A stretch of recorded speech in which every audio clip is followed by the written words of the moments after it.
حتى إذا جاء أحدهم الموت قال رب ارجعون.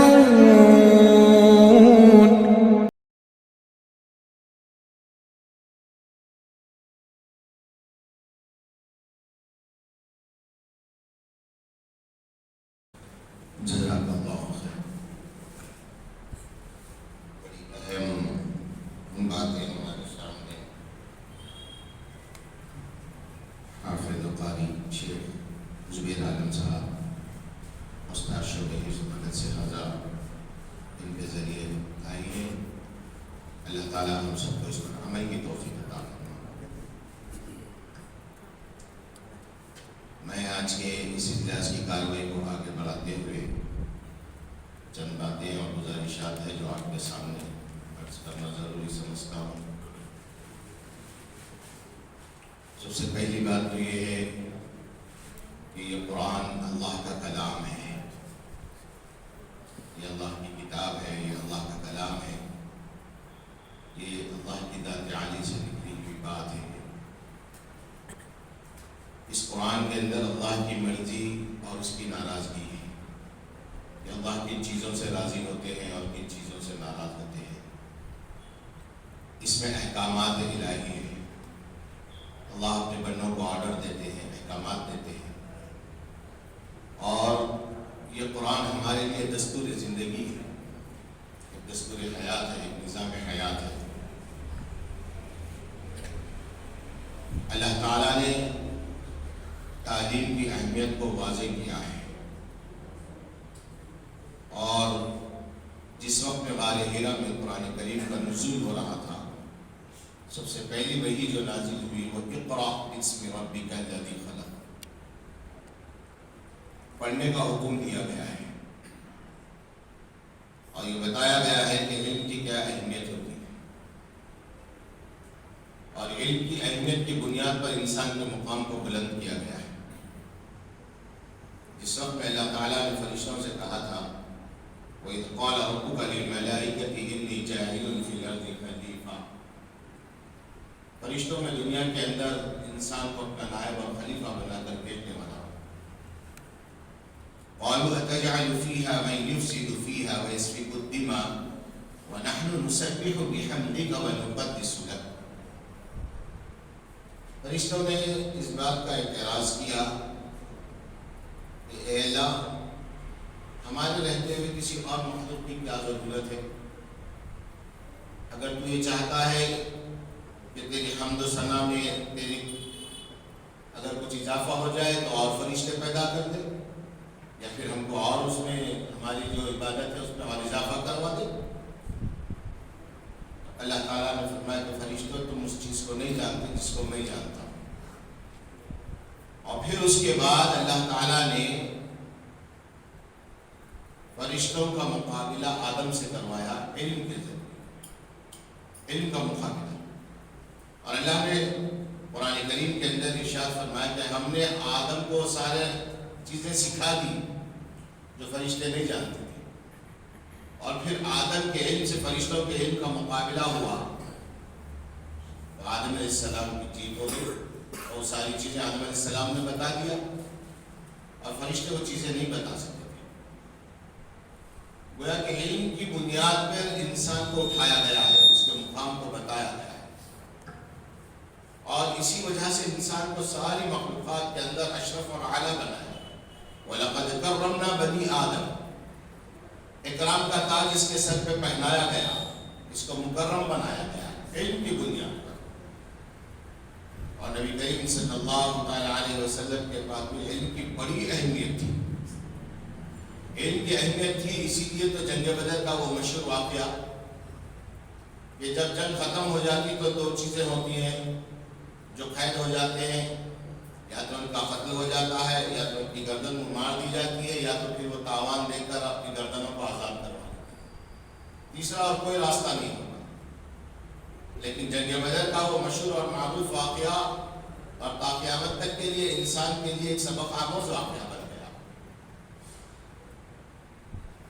آپ نے اعلان فرما دیا, صحابہ کے مشورے سے اللہ کے نبی صلی اللہ علیہ وسلم نے اعلان فرما دیا کہ وہ مشرکین مکہ اور وہ کفار جو ہمارے مد مقابل آ گئے تھے اور اب وہ ہماری گرفت میں ہیں، اور اگر وہ آزاد ہونا چاہتے ہیں اور ان کے پاس مال و دولت اور اسباب نہیں ہے تو ان کو جو کچھ علم آتا ہے وہ علم ہمارے صحابہ کو سکھا دیں، اور جب ہمارے صحابہ وہ علم حاصل کر لیں گے، سیکھ لیں گے، تو اس بنیاد پر ان کو آزاد کر دیا جائے گا۔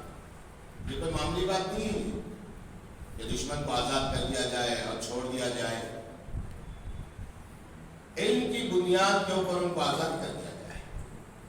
تو علم اتنی اہم چیز، اور علم دنیا کے اندر بے شمار مذاہب کے ماننے والے ہیں، ہر ایک کے پاس اپنی کتاب ہے، ان کا اپنا ایک دستور ہے، لیکن کسی مذہب کے اندر علم کو فرضیت کا درجہ نہیں دیا گیا ہے۔ مذہب اسلام وہ مذہب ہے جو علم کو فرضیت کا درجہ دیتا ہے، فرضیت کا درجہ دیتا ہے۔ اور اللہ کے نبی صلی اللہ علیہ وسلم نے فرمایا کہ العلم نور والجہل ظلم، علم نور ہے اور جہالت اندھیرا ہے، جہالت اندھیرا ہے۔ علم چاہے دنیا کا ہو، علم چاہے کوئی بھی چیز کا ہو، علم علم ہوتا ہے، اور علم والے کی اہمیت سماج میں بھی ہے، معاشرے میں بھی ہے، ماحول میں بھی ہے۔ جاہل کی کوئی اہمیت نہیں ہے، نہ معاشرے میں ہے، نہ ماحول میں ہے، نہ سماج میں ہے، بلکہ یہاں تک کہ اس کا کوئی بات کا اعتبار بھی نہیں ہوتا جاہل کا۔ مذہب اسلام کے نزدیک دین علم کے ساتھ ساتھ دنیا کے علم کی بھی اہمیت ہے، تو دین کا علم بدرجہ اولا ہے، اور سارے علوم کے اندر اللہ تعالیٰ نے قرآن کے علم کو افضل اور اعلیٰ کہا ہے۔ الرحمن علم القرآن، اللہ رحمان نے قرآن کا علم نازل کیا ہے، اور اس کے علم کو سیکھنے کے لیے انسان کو جو سب سے پہلا علم جو دیا ہے وہ قرآن کا علم دیا ہے۔ اور جتنے دنیا کے علوم آج جو نظر آ رہے ہیں ان سب کے تار اس قرآن سے ملے ہوئے ہیں۔ سائنس کا علم لے لو، بغیر قرآن کے ادھورا ہے۔ میتھس کا علم لے لو، بغیر قرآن کے ادھورا ہے۔ ہسٹری کا اور سوشل کا علم لے لو، جس لائن کے اندر بھی آپ علم لے لیں گے، جب تک کہ وہ اس کا قرآن سے جوڑ نہیں ہوگا وہ علم ادھورا ہوگا۔ قرآن ایک اکمل، ایک کامل کتاب ہے، ایک کامل علم ہے۔ ایسا عظیم کلام اللہ تعالیٰ نے اپنے نبی جناب محمد رسول اللہ صلی اللہ علیہ وسلم پر نازل کیا، اور ہم جیسے گناہگاروں کو آپ کی امت بابرکت میں پیدا فرمایا، اور اس قرآن کا حامل بنایا، اور اس کی سمجھ بوجھ عطا فرمائی، اسلام کی دولت سے نواز کر قرآن کی سمجھ بوجھ نصیب فرمائی۔ جزاک اللہ خیر۔ بڑی اہم باتیں ہمارے سامنے حافظ قاری شیخ زبیر عالم صاحب، استاد شعبہ حفظ سے آزاد، ان کے ذریعے آئی ہیں۔ اللہ تعالیٰ ہم سب کو اس پر عمل کی توفیق عطا فرمائے۔ میں آج کے اس اجلاس کی کارروائی کو آگے بڑھاتے ہوئے چند باتیں اور گزارشات ہیں جو آپ کے سامنے عرض کرنا ضروری سمجھتا ہوں۔ سب سے پہلی بات تو یہ ہے کہ یہ قرآن اللہ کا کلام ہے، یہ اللہ کی کتاب ہے، یہ اللہ کا کلام ہے، یہ اللہ کی ذات عالی سے نکلی ہوئی بات ہے۔ اس قرآن کے اندر اللہ کی مرضی اور اس کی ناراضگی ہے، کہ اللہ کن چیزوں سے راضی ہوتے ہیں اور کن چیزوں سے ناراض ہوتے ہیں۔ اس میں احکامات الہی ہیں، اللہ اپنے بندوں کو آرڈر دیتے ہیں، احکامات دیتے ہیں، اور یہ قرآن ہمارے لیے دستور زندگی ہے، ایک دستور حیات ہے، ایک نظام حیات ہے۔ اللہ تعالیٰ نے تعلیم کی اہمیت کو واضح کیا ہے۔ غار ہیرا میں قرآن کریم کا نزول ہو رہا تھا، سب سے پہلی وحی جو نازل ہوئی وہ اقرأ باسم ربک الذی خلق، پڑھنے کا حکم دیا گیا ہے، اور یہ بتایا گیا ہے کہ علم کی کیا اہمیت ہوتی ہے، اور علم کی اہمیت کی بنیاد پر انسان کے مقام کو بلند کیا گیا ہے۔ جس وقت میں اللہ تعالیٰ نے فرشتوں سے کہا تھا وَإِذْ قَالَ رَبُّكَ لِلْمَلَائِكَةِ إِنِّي جَاعِلٌ فِي الْأَرْضِ خَلِيفَةً، فرشتوں میں دنیا کے اندر انسان کو اپنا نائب اور خلیفہ بنا کر بھیجنے والا ہوں۔ قَالُوا أَتَجْعَلُ فِيهَا مَن يُفْسِدُ فِيهَا وَيَسْفِكُ الدِّمَاءَ وَنَحْنُ نُسَبِّحُ بِحَمْدِكَ وَنُقَدِّسُ لَكَ۔ فرشتوں نے اس بات کا اعتراض کیا کہ اے اللہ، ہمارے رہتے ہوئے کسی اور مخلوق کی کیا ضرورت ہے؟ اگر تو یہ چاہتا ہے کہ تیری حمد و ثنا میں تیری اگر کچھ اضافہ ہو جائے تو اور فرشتے پیدا کر دے، یا پھر ہم کو اور اس میں ہماری جو عبادت ہے اس میں اور اضافہ کروا دے۔ اللہ تعالیٰ نے فرمایا کہ فرشتوں تم اس چیز کو نہیں جانتے جس کو میں جانتا ہوں۔ اور پھر اس کے بعد اللہ تعالیٰ نے فرشتوں کا مقابلہ آدم سے کروایا علم کے ذریعے، علم کا مقابلہ، اور اللہ نے قرآن کریم کے اندر ارشاد فرمایا کہ ہم نے آدم کو سارے چیزیں سکھا دی جو فرشتے نہیں جانتے تھے، اور پھر آدم کے علم سے فرشتوں کے علم کا مقابلہ ہوا تو آدم علیہ السلام کی جیت ہو گئی، اور وہ ساری چیزیں آدم علیہ السلام نے بتا دیا، اور فرشتے وہ چیزیں نہیں بتا سکتے تھے۔ گویا کہ علم کی بنیاد پر انسان کو اٹھایا گیا ہے، اس کے مقام کو بتایا گیا ہے، اور اسی وجہ سے انسان کو ساری مخلوقات کے اندر اشرف اور اعلیٰ بنایا۔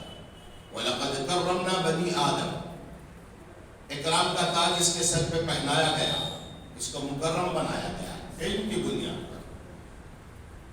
اور نبی کریم صلی اللہ تعالیٰ علیہ وسلم کے پاس بھی علم کی بڑی اہمیت تھی، علم کی اہمیت تھی، اسی لیے تو جنگ بدر کا وہ مشہور واقعہ کہ جب جنگ ختم ہو جاتی تو دو چیزیں ہوتی ہیں، جو قید ہو جاتے ہیں یا تو ان کا قتل ہو جاتا ہے، یا تو ان کی گردن مار دی جاتی ہے، یا تو پھر وہ تاوان دے کر اپنی گردنوں کو آزاد کروا دیتے ہیں، تیسرا اور کوئی راستہ نہیں ہوگا۔